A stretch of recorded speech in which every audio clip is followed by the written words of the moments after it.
Chapter 11. Hunger. Death, the visitor, had stayed long that year and taken many an Ishnabeg to the next world. Those left behind had the task of going on with life, even in the hardest snow fell. The bitter cold deepened, the game hid, and the fish sank deeper into the lake. Now, as Omakaya began to gain a little strength, she wished heartily to eat and craved any sort of food at all. But there was only enough cornmeal in the morning for a few handfuls of mush, only enough wild rice for a handful each during the day. The family scrounged a potato, sometimes a bit of bannock. No meat, once the fish and dried venison from the meat cache were gone. Omakaya was strong enough to bring in wood, though she trembled as she walked. Mama improved slowly too. At least she got stronger physically. Her face remained unchanged and sad. Her eyes remained haunted by the sorrow of Niwo's loss. Day was recovering so slowly that he didn't have the strength to hunt. Though he tried to fish, he hadn't much luck, and could not stand the cold for long. He had to borrow against next year's furs. The family ran up a bill at the trader's, bought expensive salt pork. One day, he notched his counting stick and spoke to Omakaya. "The trader will have all of next year's fur by the time winter is finished," he said, "unless some game throws itself at us. Or unless I can get him another way." His eyes flashed, and the shadow of a grin twisted on his face. The intrigue of the old Day, who'd never been sick. "Bring me the chess game," he said to Omakaya. She knew just where it was, that precious set that had belonged to Day's grandfather, the man who had taught him the Chikamukmen's game. The chess set was always reverently kept in its own blanket, hidden in a corner of the room with the medicine bags and Day's ceremonial clothes. Wrapped in red cloth, it was considered something very special. Every few days, Day took it out to play solitary games and try to teach the strategies to others. Carefully now, she bore it in her arms to Day. He took the chess set, and there, before the fire, he arranged the pieces in their special order. The pieces were hand-carved of maple, finely grained. The queen, or ogema, wore a small, pointed hat. Omakaya liked the horse, its neck curved and strong. The pawns were little, round-headed people. The bishop looked just like Father Baraga, the priest who walked miles in his snowshoes to baptize, stealing souls from the other mission and also from the Manitos. The little towers at the ends, those that moved so honestly and directly, were Omakaya's favorite pieces. The two began to play. Day usually beat her in a short time, but today she managed through desperate measures to think ahead far enough to draw the game out to a phenomenal length. "Get, chi wanigez," said Day approvingly. "Good job, my girl. Maybe you should be the one to play the traitor." Day's compliments were so rare that when he gave them to Omakaya at first, didn't absorb what she'd heard. It took until later, lying curled in her blanket, for the warmth of his approval that his approval gave her to sink into place around her heart, warming her as she fell into a good sleep. The next day, Day took the chessboard and headed to the trader's to play for supplies. He did not allow his family to come and watch him, for those who gathered were often rough, lay-arounds, drinkers, wintering voyagers who idled their time with gambling and trader's rum. Fishtail and Lapoutre were there, however, and it was from Lapoutre's daughter, Twilight, that the girls heard the details of the game. As Twilight told it, Day had walked in humbly, played poorly at first, causing the trader to raise the stakes. Then Day dragged the game out awkwardly till the trader thought he was unbeatable. He was sure that he was going to win and felt confident enough to agree laughingly to cancel part of Day's debt. That was when Day pounced. In 6 swift moves, Day finished him off. Day's triumph resulted in a small square of salt pork, a bit of flour, some dried apples, and a bladder of fish oil. The last item none of the children were happy to see. Dosed every morning with that awful stuff, they were sure to stay healthy now, but the price was high. Drinking the oil down gagged Omakaya. Tears came to her eyes, and more than once she wished her father was not quite so good at the game of chess. Old Tala was sitting by the fire, cleaning and oiling part of her ancient frail gun. She usually had more luck with her sharp lance, but claimed that but claimed that, out of hunger, her arms were weakening and her aim with the razor-keen instrument was off. Even her snares, set so cleverly just where a rabbit usually wanted to and needed to hop, yielded almost none at all. Rabbits were suddenly dying from a rabbit disease that seemed to eat up their insides. Neshki!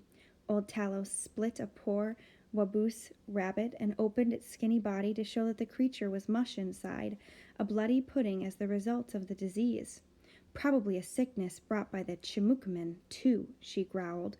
Since the death of Niwo, she refused to attempt to speak to anyone who was not a Anishinaabe.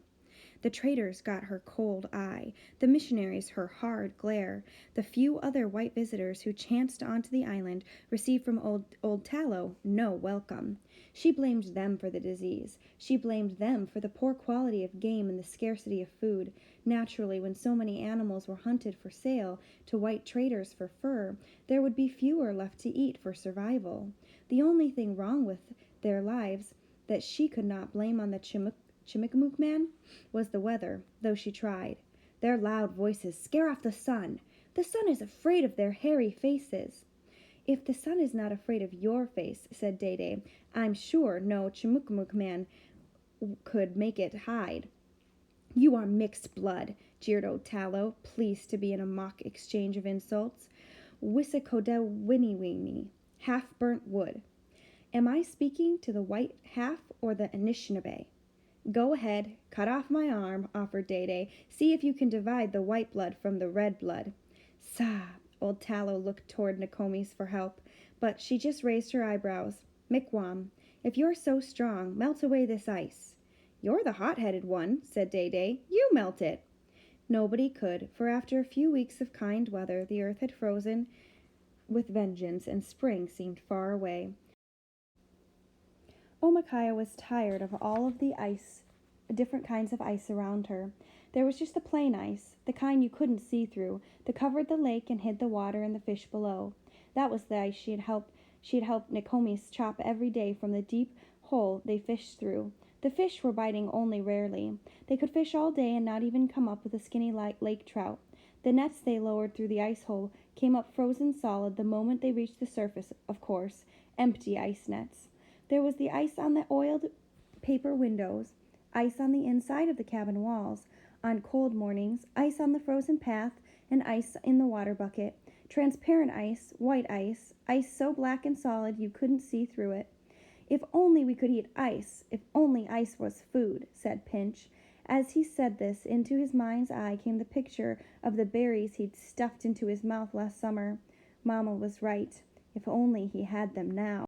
All Omakaya was interested in, she thought one evening as she fell asleep, was thin ice, then no ice, melting ice. She thought that until she had her dream. Nokomis put charcoal on her face one night, sent her to bed with no food, told her to remember her dreams if she should have any. Omakaya knew that Nokomis wanted her to search for and find a spirit helper, someone great in the spirit world, who would help her to recover her will to live. Omakaya tried to make herself better, to stop dwelling on worthless sadnesses. Omakaya couldn't help it. She didn't care about the world. Still, she did as she was told and went to sleep, determined to remember any dreams she might have. No dream. As before, in the dead of winter, her dreams were blank. The moon shifted one quarter, then Nokomis tried again. Nothing. At last, when Omakaya had a particularly slow day, Nokomis made sure that she tried to dream yet again. She smoothed the dry, powdery black charcoal on Omakaya's face and sang to her as she fell asleep. That night, Omakaya dreamed. Everything was ice in her dream, and she was sliding on it, faster, slipperier. She was sliding through the woods and then down to the lake shore.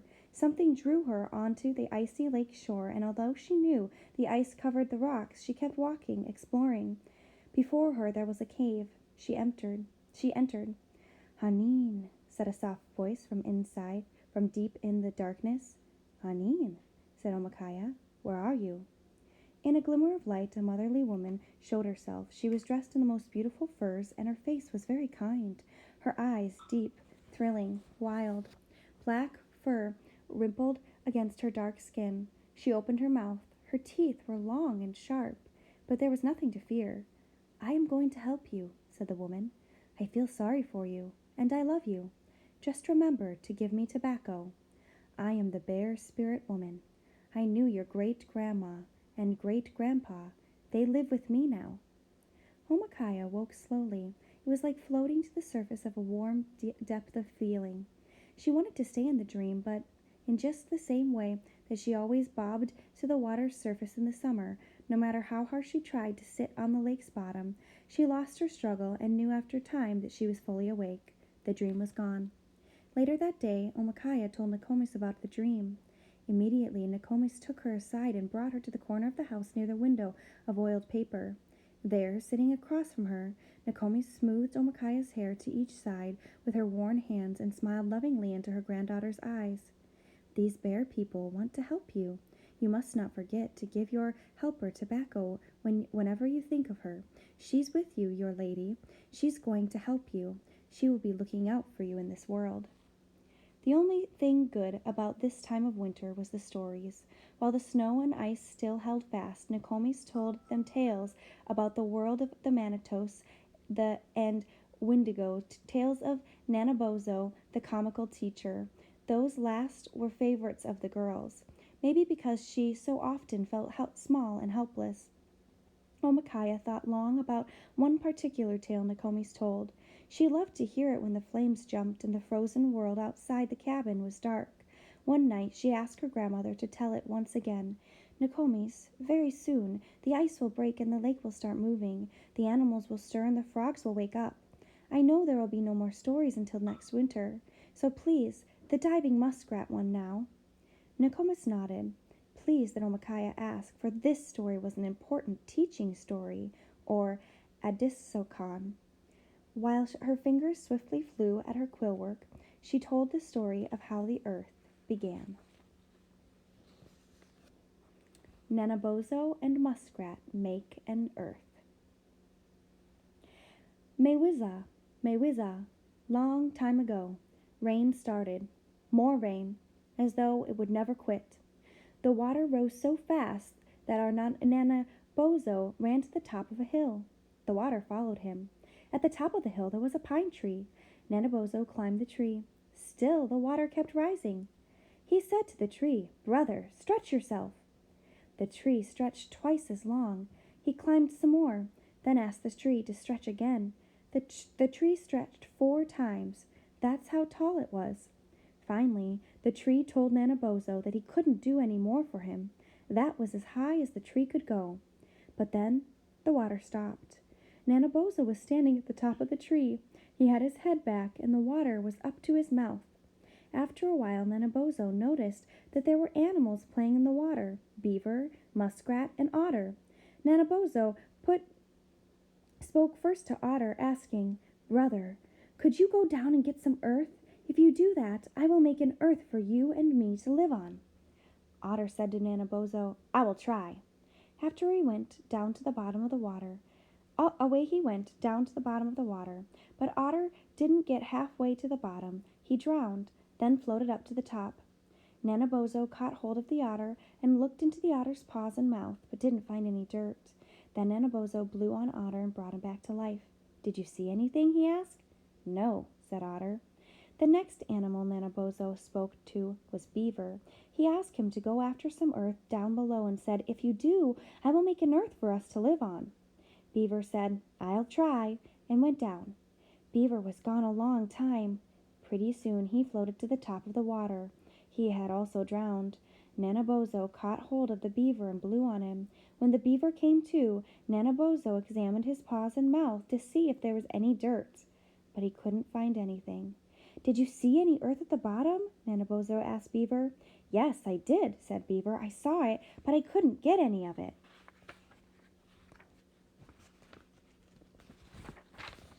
These animals had tried and failed. Muskrat was also playing around in the water. Nanabozo didn't think much about the muskrat because he was so small, just a little animal, too weak. But after a while he said to him, "Why don't you try and go after some of that dirt too?" Muskrat said, "I'll try," and he dived down. Nanabozo waited and waited a long time for Muskrat to come up to the top of the water.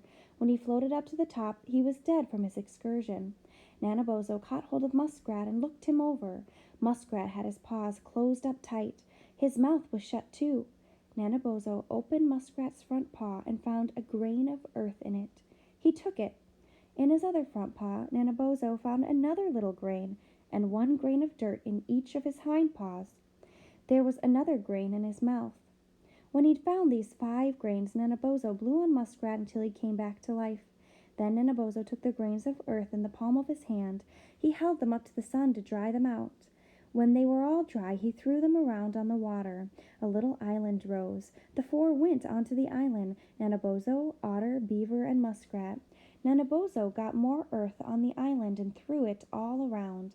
The island got bigger. It got larger every time Nannabozo threw out another handful of dirt. The animals at the bottom of the water, whoever was there, all came up to the top of the water and went to the island. This earth we are on today. Omakaya knew that her Nokomis told her the story for a larger reason than just because she asked for it. She thought many times of the muskrat diving down, down, down for that little bit of dirt that made the world. She imagined Muskrat finally pulling the very bottom and grasping that bit of earth in its tiny paws. If such a small animal could do so much, Nokomis always said after she'd finished the story, your efforts are important too. As if he had understood Grandma's story, Endeg made his own effort. Her crow hunted mice these lean days with more savage intentions than merely keeping them away from his family of humans. He hunted for survival. The bird eagerly awaited any mouse who dared enter the house. Hungrily, Endeg dropped and struck hard, killing the little animal and quickly eating it. Endeg also hunted in the woods for seeds and nuts cached by squirrels. That winter, Endeg found a little hollow in a tree next to the cabin. Some squirrels had filled the hollow with acorns, seeds, hazelnuts, enough to feed the family for a day or two. "Neshki," said Mamma, her hands full one morning. "Look what that good bird found for us." Endeg was looking at the food cache as though he wasn't quite sure he'd meant to share, but Mamma was pleased. She scattered a big load of acorns on the hearthstones and looked at them with satisfaction before she began to break the little shells with her smoothest pounding rock. She shelled the acorns, ground them fine, roasted them with a bit of cornmeal, and that night the family had sweet acorn cakes. From the last cone of maple sugar, she made a taste of syrup for them all, and that night, at least, they went to sleep with a comfortable warmth in their stomachs. All of them, before sleeping, thanked Endeg, who, though he usually slept outside, was invited in that night. He sat above the fire on the thick twig perch Day-Day had fastened between the mortar stones. Endeg preened his feathers, very glad to be so warm, bobbed his sleek head, and blinked his brilliant eyes. Tomorrow, resolved Omakaya now, that she had a bit of strength, she would make her small, important effort like the muskrat. She would go out with Endeg and find more squirrel caches in the wood. She didn't reckon on her own weakness, however, nor could she ever have imagined the swiftness of old Tallow's justice. The day dawned pure and cold. Nokomis and Mamma mixed up some water with the thin paste of acorn flour left from the night before. Day-Day came in with a fish so tiny and poor-looking that, in spite of their hunger, everyone laughed out loud when he lifted it proudly into the air. Everyone, that is, except Mamma. She just rested her eyes a little more softly on her husband than usual and went on with her beadwork. Omakaya, ready to do her part, dressed in her warmest clothes, wrapped lengths of rabbit skin around her feet, put moccasins over them, and then, Endeg on her shoulder, went to look for a squirrel cache. Although she had finished with Nokomis, this was the first time Omakaya had ventured into the woods since the day she had entered the cabin. On that day, she had followed the sickness inside and determined to do battle with the evil spirit of disease. She had lost her beloved Nero. Now she decided that she would not lose any of her family to the weakness of hunger. She would find food, somewhere. Dizziness overcame her. Her knees felt watery and her blood ran thin. She paused, holding on to a tree, and made her way toward the woods beyond. First she had to pass old Tallow's place, and she narrowed her eyes at the path and stepped forward with determined quickness, prepared not to stop until Endeg told her where to find more nuts and acorns. She didn't reckon on the yellow dog. He was there in her path as she neared old Tallow's cabin. She wouldn't look at him, she decided, but she couldn't help remembering the words his look had given her last summer. Wait until next time. I'll get you then. I'll get you when no one is around. What could he do to her? Even in her weakness, she would be mentally stronger and would show him no fear. But as though he sensed the truth of her condition and not the determined pluck of her heart, the yellow dog stepped forward. As always, he snarled and then retreated when Omakaya grabbed a stick. When she brandished the stick, however, a spinning haze of brilliant dots flooded up before her eyes. Suddenly, it was as though she had stepped over the edge of a black cliff. She stumbled, fainted to the ground. The yellow dog lunged forward.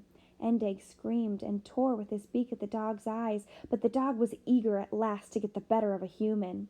As the clumsiest hunting dog of Old Tallow's pack, he needed to stand tall over something, even if only a sick little girl. Omakaya groped for her stick, but suddenly the yellow dog had it in its teeth. He growled, worried the stick as though he'd caught a gopher, then dropped it, and with an eager bite tore into the blanket that fell from her arm. With a vicious lung, he bit Omakaya above the wrist and jumped back, eyes blazing with cowardly triumph. Omakaya tried to yell, but her voice stuck in her throat, a squeak. She felt a rushing blackness overwhelm her again, tried to throw herself upward, tried to growl back and challenge the dog. With excitement, though, the dog realized that he had her at his mercy at last. He jumped forward again. This time he fell upon her leg and bit deep.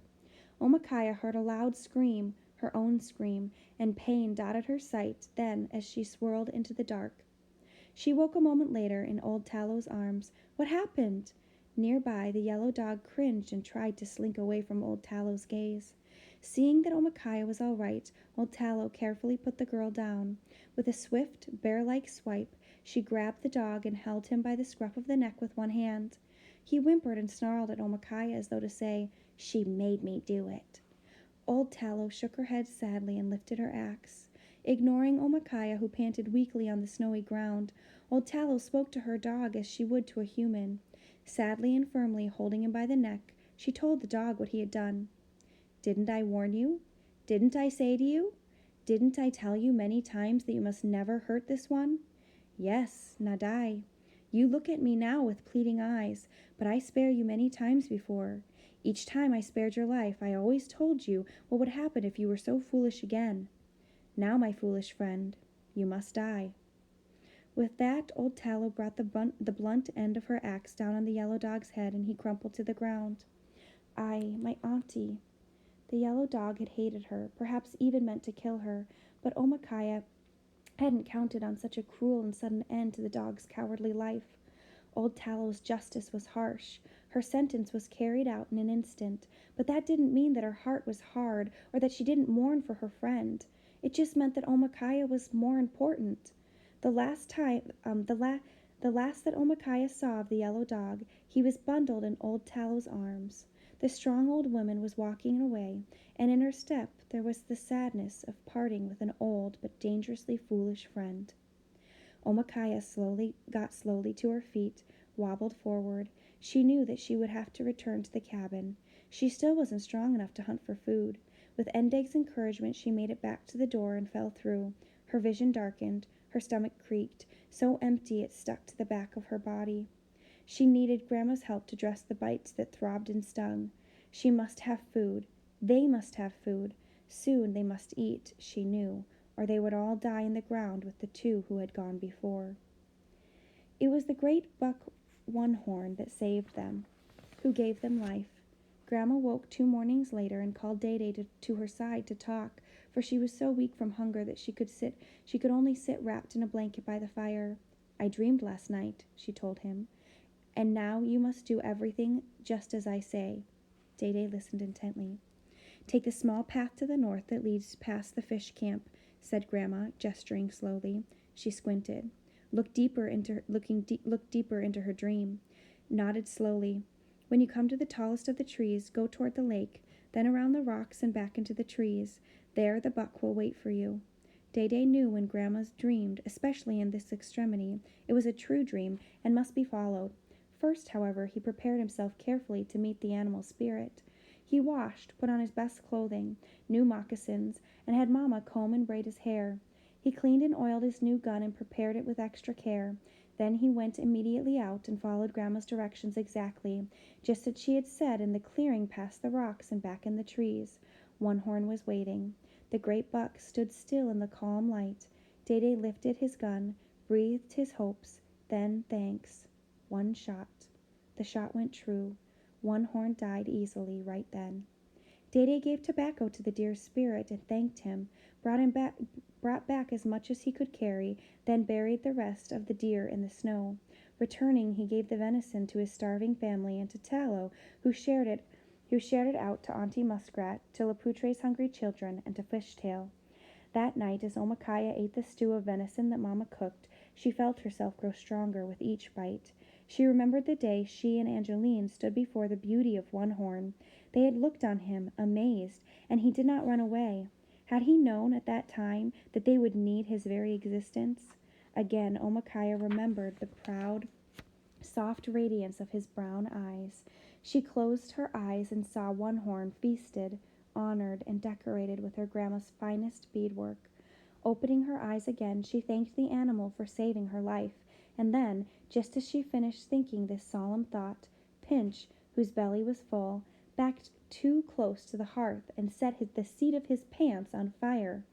"Mamma!" He jumped away, a little flame shooting from his rear. In sudden inspiration, he sat down directly in the water bucket. Everybody looked at him, at first in shock, and then, once he was seen to have suffered no harm, it was Mamma, first of all, who started to laugh. And Pinch laughed too. Laughed so hard that he wedged his behind farther into the bucket and could not get out. Laughed and laughed, harder and harder. Ever after that terrible winter, as though he's understood from then on how important it was to be funny, Pinch gave laughter to them all. He became a joker, a trick player, and joked on himself as well as others. Perhaps it was that first saving laugh, the best thing any of them had heard since before the death of Nero, that made him proud. He had saved his family, in a way, every bit as much as One Horn.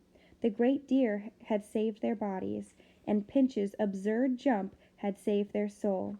For Nokomis said shortly after that her own grandmother had believed that the soul of the Anishinabeg is made of laughter. If there is no laughter, the soul dies. Pinch brought laughter back to life. He brought their souls back into their bodies. The harder they laughed, the more they knew, now, they would survive.